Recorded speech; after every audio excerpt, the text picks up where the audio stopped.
Hi everybody and welcome to the Full Port Press, the fastest 5 minutes in high school basketball. I'm Steve Barlow, he's Joe Palladino, and you are in the Hoop Zone. Joe, we're looking today at the boys basketball in the greater Waterbury area. The Crosby Bulldogs have won the NVL 5 straight years. Right. The big question for everybody is, can anybody dethrone Crosby? The answer is yes, but I'm not ready to say that someone will.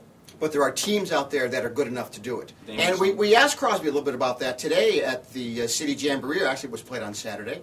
And here's what some of the guys have to say about coming back this year to try and defend without BJ. It's a lot of pressure. We're trying to have the same reputation we had last year, and we really want to keep our name. And Joe, you were at the Jamboree where Crosby pulled out a victory over Kennedy in the championship quarter. Yes. It was an outstanding basketball today. What we learned today was Crosby is going to have his work cut out for them by, surprisingly, a very good Kennedy team. I'm Jack Kennedy. I'm Elijah Evans. When I think about KHS, we protect the NVLs. Armin Levasseur is a first-year coach at Kennedy. They knocked off Wilby today. Crosby defeated Sacred Heart. The Hearts are going to have a little bit of a struggle, I think. They've got two great players, maybe 2.5. But they've really got to fill in around Josh Turner and Corey Andrews. Kennedy High School has Sam Grimsley and Elijah Evans played a very good game today. Maybe a new team to be wary of. The Eagles played outstanding defense. They ran the court very aggressively, and they are going to be tough for NVL opponents. You have a new coach at Kennedy and Armin Levasseur. Armin Levasseur. What effect do you think that will have on the team? Well, Armin has promised that he will still maintain the Jack Taglia philosophy of defense first, and they played extraordinarily good defense. Armin thinks, though, that he might open up the offense a little bit more. They're going to have to because, A, they're very small, and B, they are quick, which allows you to race down the court. And they did that today extremely well. Of course, it will seem very strange to look on the sidelines at Kennedy High School and not see Jack Taglia standing there. Very strange. I mean, for 32 years he coached. So, Joe, your top 5 teams to beat and top 5 players to watch in the NVL would be who? Okay, first I'm going to have to pick Crosby. I kept figuring this year that someone might take them down. At the moment, I think Crosby has a shot to defend its Double L championship. But if you don't think that Torrington or Holy Cross or Sacred Heart and lo and behold maybe Kennedy doesn't have a shot at knocking some, no one's going 20-0 this year. First off, if I apologize to any coach, I hope no one goes 20-0. I think we're going to have a tremendously competitive season. And we thought last year was unbelievable. We thought the year before when we had the 3-way tie was incredible. I think what we have looking this year is a tremendously competitive league. It's going to be outstanding. The players to watch, well, look, we've got a 6'10 kid in Torrington, Jordan Williams, who's going to Maryland, and anybody who's 6'10 gets a lot of attention. He might be the best big man in the state, let alone the Naugatuck Valley League. In the state. We've got Anthony Ireland, point guard at Crosby, who I think is the best point guard in the state, let alone the Naugatuck Valley League, and he might be the best player in the league, too. I do all apologies to everybody else. Ireland is absolutely sensational. Another top player, of course, is going to be the great Taquan Zimmerman at Holy Cross. This kid is a very, very good offensive player. Some call him Tootie. I don't know if we can actually say Tootie in the newspaper, so we'll stick with Taquan. Taquan is an outstanding ball player.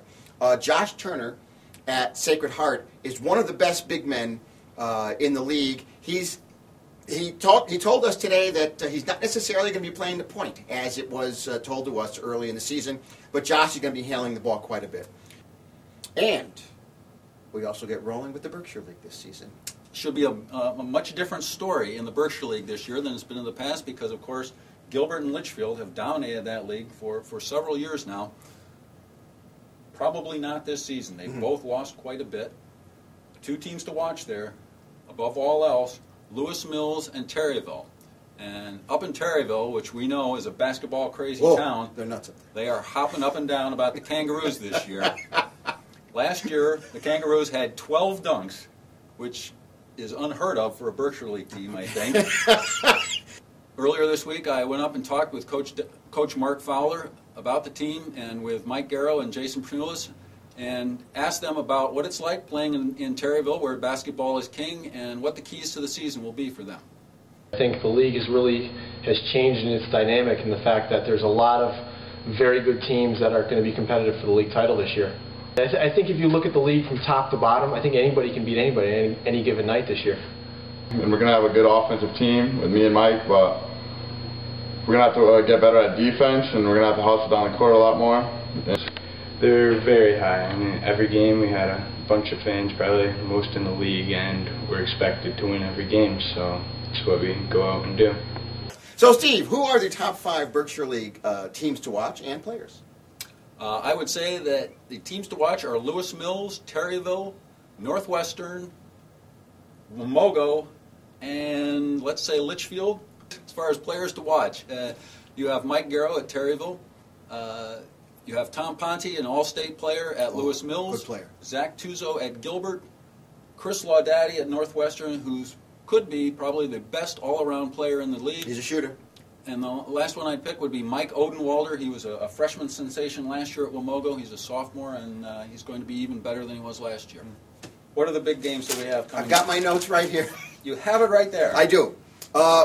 A game on Wednesday night, which I was hoping to go to, but I can't make it, is Ansonia at Sacred Heart. We're going to get a good idea of just how good Ansonia is right on opening night. And on Friday night, it's Boffo in the NVL on Friday night.